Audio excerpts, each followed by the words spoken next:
तो हेलो दोस्तों, welcome back our channel psychology Satish में आपका फिर से स्वागत है। तो आज का हमारा जो टॉपिक है वो है मन। ये मन होता क्या है, इसके बारे में आज हम विस्तार से पढ़ेंगे। दोस्तों, आज हम बात करेंगे दुनिया के सबसे दिलचस्पी और सबसे इंटरेस्टिंग चीज के बारे में, जिसकी बदौलत आज हम इंसान इस मुकाम पर पहुंचे हैं। आज हम जो इस हमारी दुनिया का विकास देख रहे हैं, ये स्ट्रक्चर, ये टेक्नोलॉजी, ये समाज, ये साइकोलॉजी, ये संगीत, ये नियम, ये कानून, ये सब कुछ बस एक चीज की बदौलत है, और वो चीज है ह्यूमन माइंड। तो हमारा दिमाग नहीं, हमारा मन।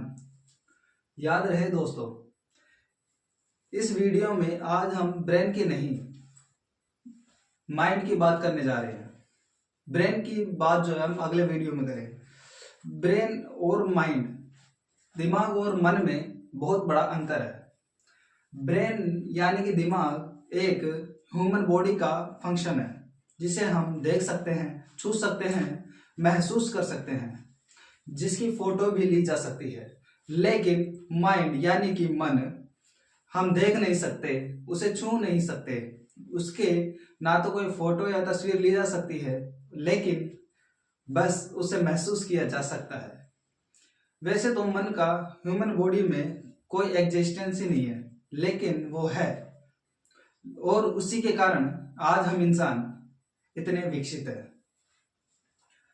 तो आज मन का परिचय, तो हम सबसे पहले देख लेते हैं मन का परिचय।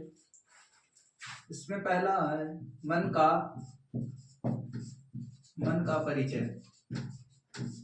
ठीक है, मन क्या है? मन एक जटिल अवधारणा है जो मनुष्य को सोचने, समझने, महसूस करने, याद रखने, समझने और मानसिक क्षमताओं और प्रक्रियाओं को संदर्भित करता है, जो ब्रेन से जुड़ा हुआ होता है, यानी कि मस्तिष्क से जुड़ा हुआ होता है। लेकिन मस्तिष्क एक शारीरिक अंग है और मन उसकी एक कार्यात्मक अभिव्यक्ति है, जिसे चेतना, धारणाएं, भावनाएं और इरादे शामिल है। मन एक क्या है? जटिल अवधारणा है। मन एक जटिल अवधारणा है। मन एक जटिल अवधारणा है जो मनुष्य को सोचने, समझने,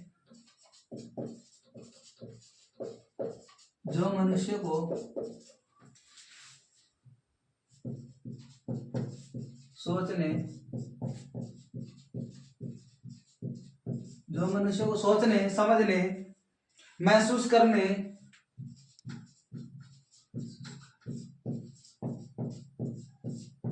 याद रखने और इच्छा करने की मानसिक क्षमताओं और इच्छा करने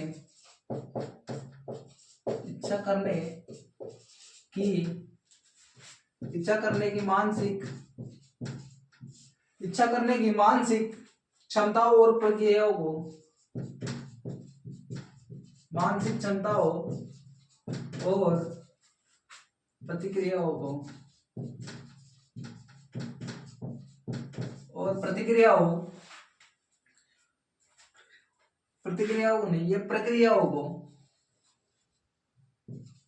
प्रक्रियाओं को संदर्भित करता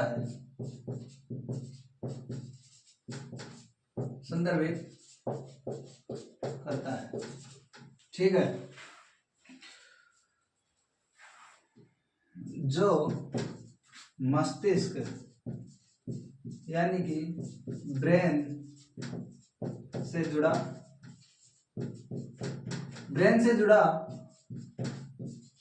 होता है, ये ब्रेन से जुड़ा होता है। ठीक है, लेकिन मस्तिष्क एक शारीरिक अंग है। मस्तिष्क क्या है?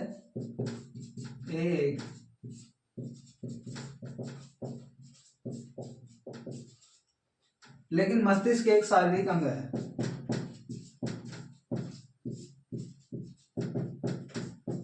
मस्तिष्क क्या है? शारीरिक अंग है, और मन उसकी एक कार्यात्मक अभिव्यक्ति है। और मन उसकी एक कार्यात्मक अभिव्यक्ति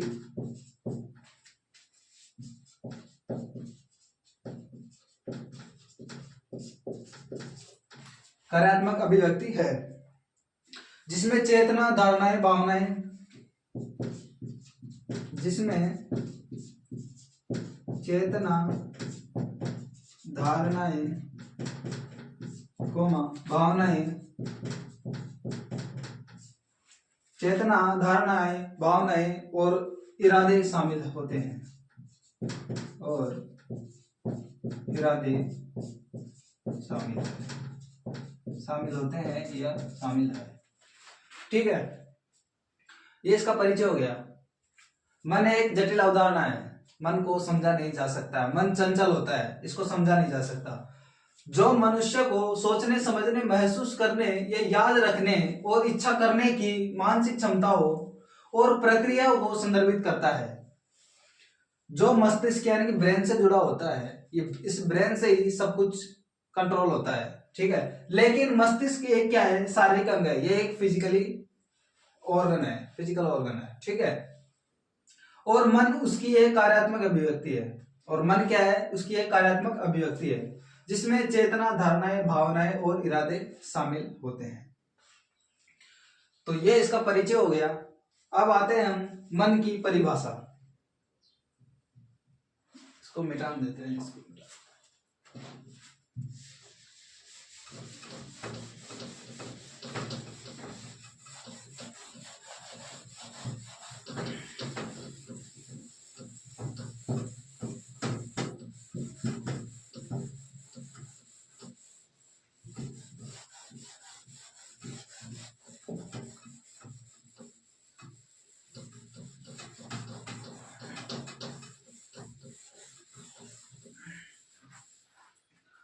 अब क्या है मन की परिभाषा।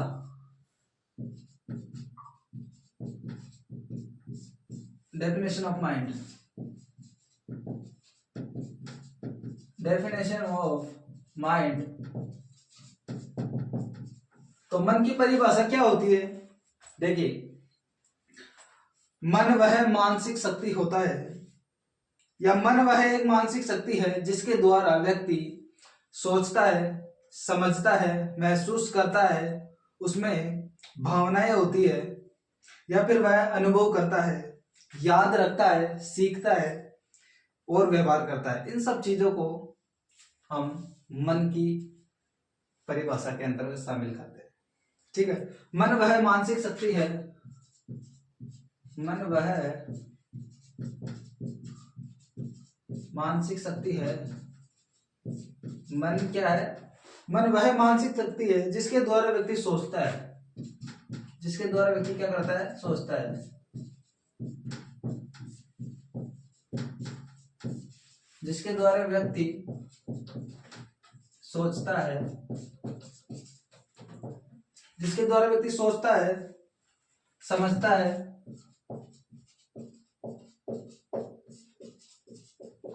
अनुभव करता है,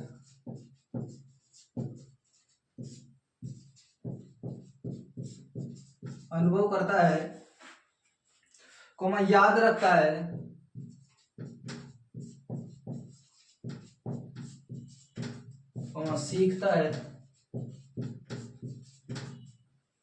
सीखता है और व्यवहार करता है।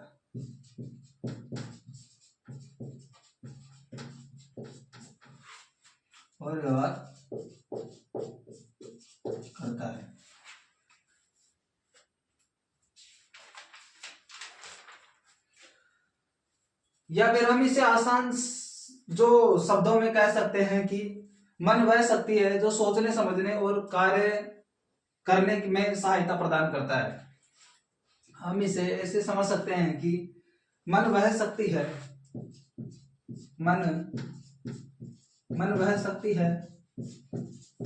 मन वह शक्ति है जो सोचने, समझने और कार्य करने में, जो सोचने, समझने या कार्य करने में सहायता। मन वह शक्ति है जो सोचने, समझने और कार्य करने में सहायता प्रदान करता है।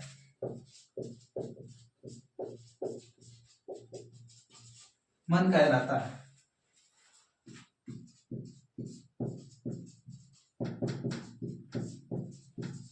ठीक है, इसकी अनेक परिभाषाएं होती है। जैसे मान लो, चलो एक और परिभाषा लिखा देते हैं, मनोवैज्ञानिक परिभाषा है वो। मनोवैज्ञानिक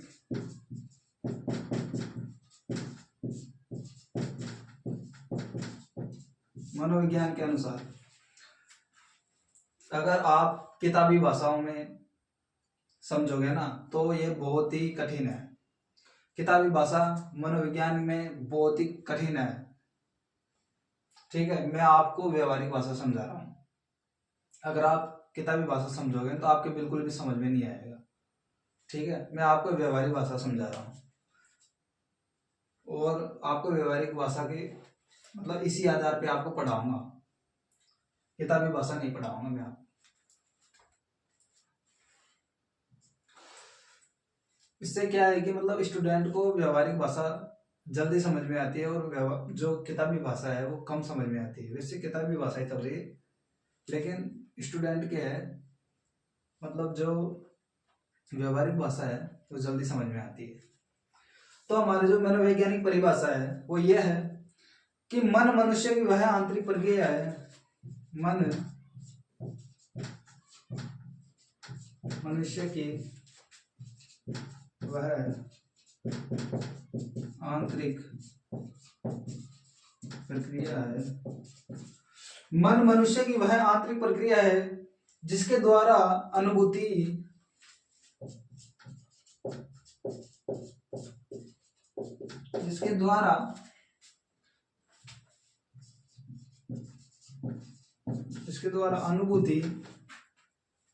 ध्यान स्मृति कल्पना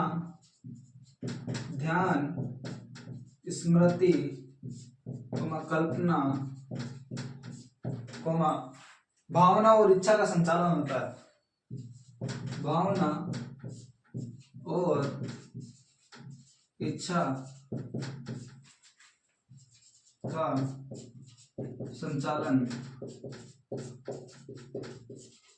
होता है।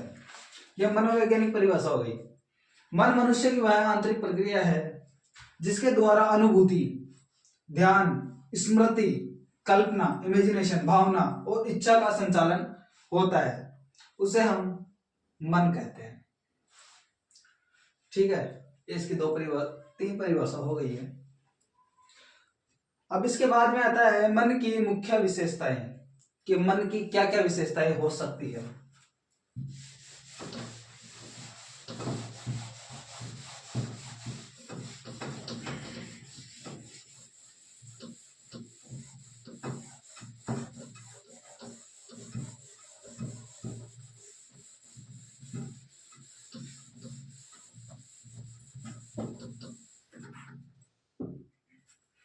मन की मुख्य विशेषताएं,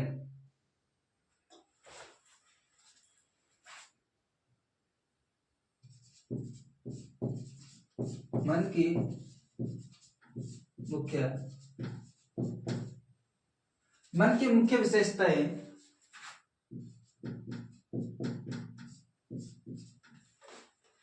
इसमें क्या आता है, विचार और तर्क। इसमें पहला पॉइंट आता है विचार और तर्क, यानी कि थिंकिंग एंड रीजनिंग।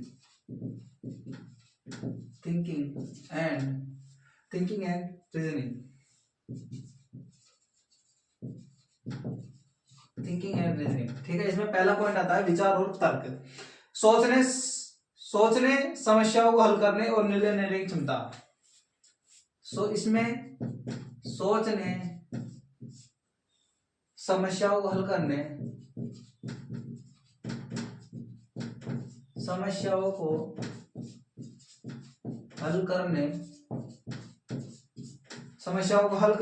और निर्णय लेने की क्षमता,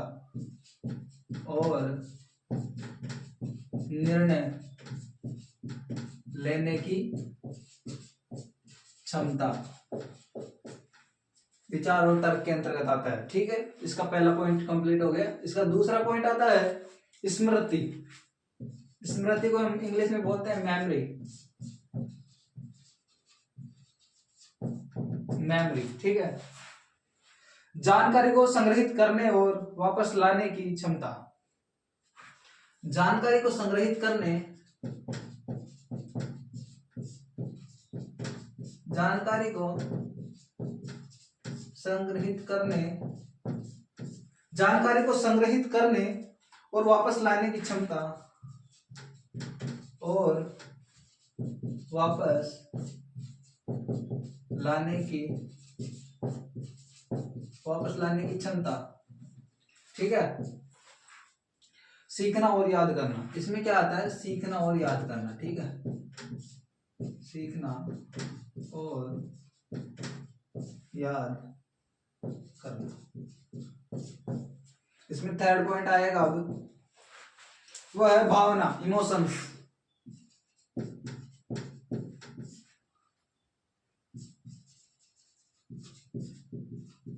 इमोशन, इसमें क्या होता है, सुख दुख क्रोध जैसी भावनाओं का अनुभव करना। सुख दुख या क्रोध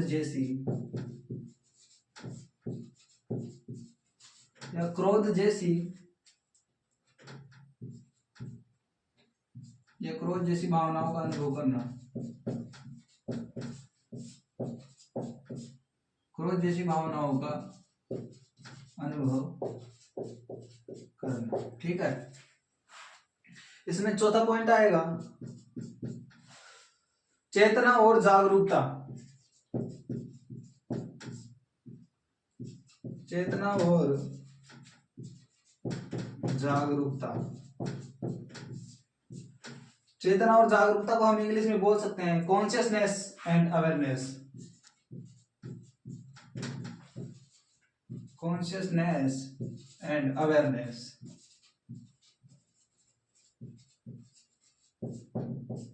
कॉन्शियसनेस एंड अवेयरनेस, इसमें स्वयं और आसपास के बारे में जागरूक होना। स्वयं और आसपास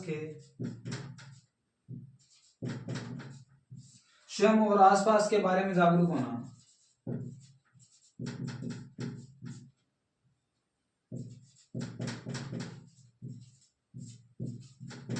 स्वयं और आसपास के बारे में जागरूक होना। इसमें पांचवा पॉइंट आता है इच्छा और इरादा।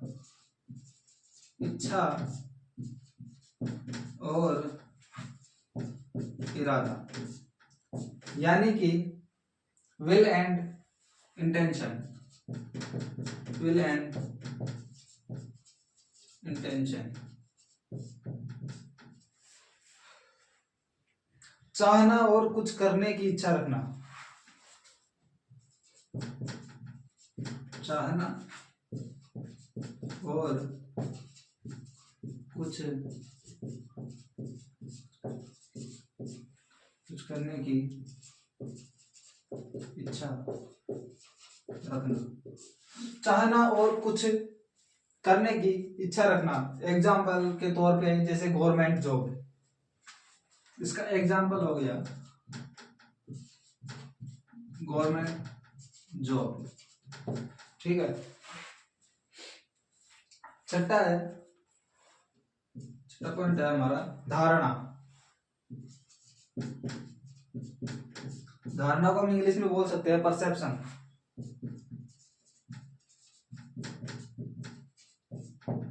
परसेप्शन के अंतर्गत आता है इंद्रियों के माध्यम से जानकारी प्राप्त करना और समझना। इंद्रियों के माध्यम से जानकारी प्राप्त करना तथा इंद्रियों के माध्यम से जानकारी प्राप्त करना तथा समझना। और लगा दे और समझना। इसका एग्जाम्पल के तौर पर जैसे देखना, देखना, कोमा, सुनना।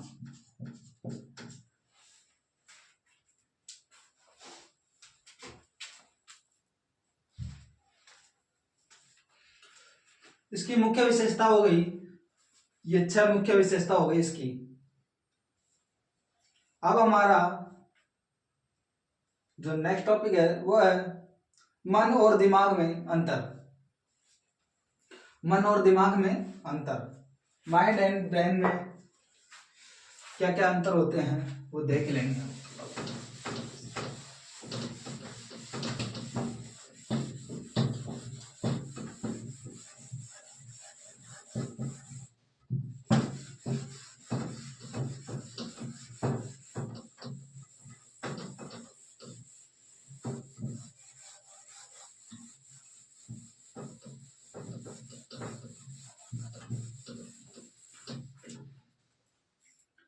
मन और दिमाग में अंतर, ठीक है।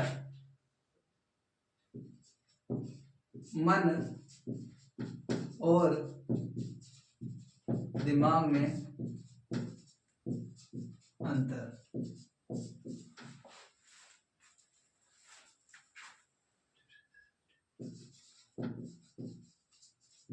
डिफरेंसेस बिटवीन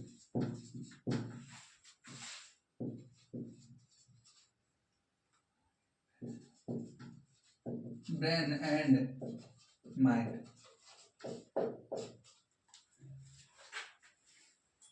मन और दिमाग में अंतर। तो मन और दिमाग में क्या क्या अंतर हो सकते हैं? मन विचारों, भावनाओं, चेतना और इच्छाओं का एक अमूर्त क्षेत्र है जिसे छुआ नहीं जा सकता। मन क्या है? इसमें पहला पॉइंट है मन विचारों, भावनाओं, विचारों, भावनाओं, चेतना और इच्छाओं का एक अमूर्त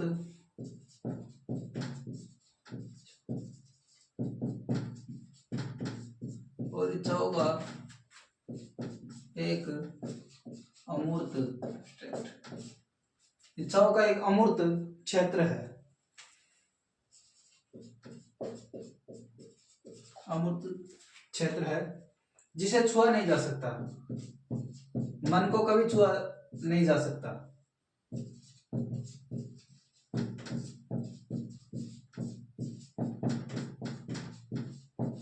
जिसे छुआ नहीं जा सकता, ठीक है। जबकि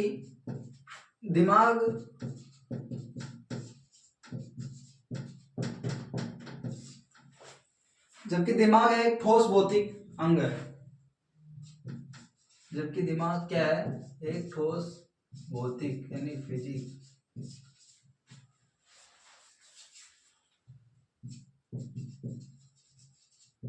फिजिकल ऑर्गन, भौतिक अंग है, फिजिकल ऑर्गन है, ठीक है। ये शरीर का दिमाग जो तंत्रिका कोशिका से बना है।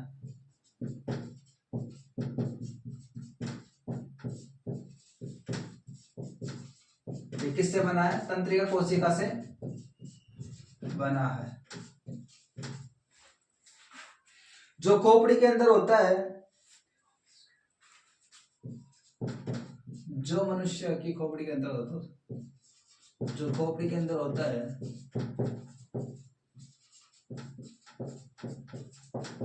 जो कहाँ होता है? खोपड़ी के अंदर होता है, जिसे देखा और महसूस किया जा सकता है। जिसे देखा और महसूस किया जा सकता है, ठीक है। नेक्स्ट पॉइंट, दिमाग मन के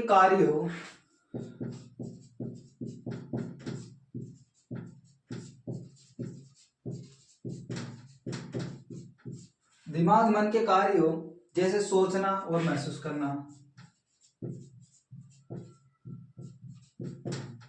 सोचना,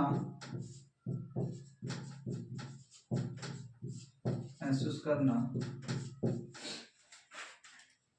का आधार है, कार्यों का आधार है। दिमाग मन के कार्यों का आधार है। इसे हम कंप्यूटर के हार्डवेयर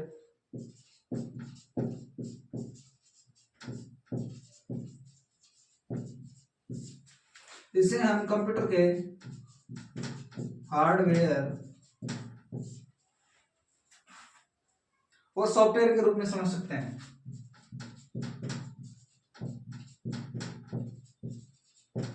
हार्डवेयर और सॉफ्टवेयर के रूप में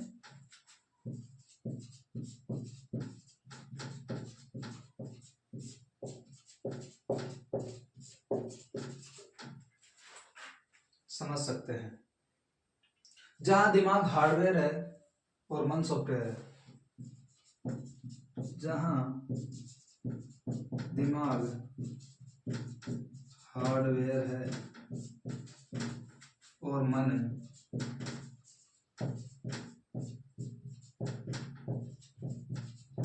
मन क्या है, सॉफ्टवेयर है, जो उस पर चलता है, जो उस पर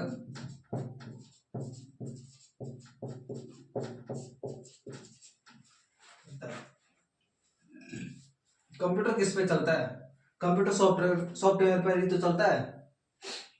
कंप्यूटर एक हार्डवेयर मशीन होती है जिसे छुआ जा सकता है, महसूस किया जा सकता है। जैसे हार्डवेयर बोर्ड, इसको छू सकते हैं, महसूस कर सकते हैं हम इसे, ठीक है। कंप्यूटर को भी ऐसे छू सकते हैं, महसूस कर सकते हैं। लेकिन मन जो होता है, इसको ना तो हम छू सकते हैं, ना ही हम उसे महसूस कर सकते हैं। मन को हम छू नहीं सकते, महसूस नहीं कर सकते, ठीक है। इसलिए यह उदाहरण यहाँ पर दिया गया है कि कंप्यूटर के आधार पर हम इसको समझ सकते हैं कि कंप्यूटर के हार्डवेयर और सॉफ्टवेयर के रूप में समझ सकते हैं। जहां दिमाग हार्डवेयर है, दिमाग को तो हार्डवेयर के रूप में समझा जा सकता है, और मन को सॉफ्टवेयर के रूप में, जो उस पर चलता है, यानी कि जो दिमाग पर चलता है।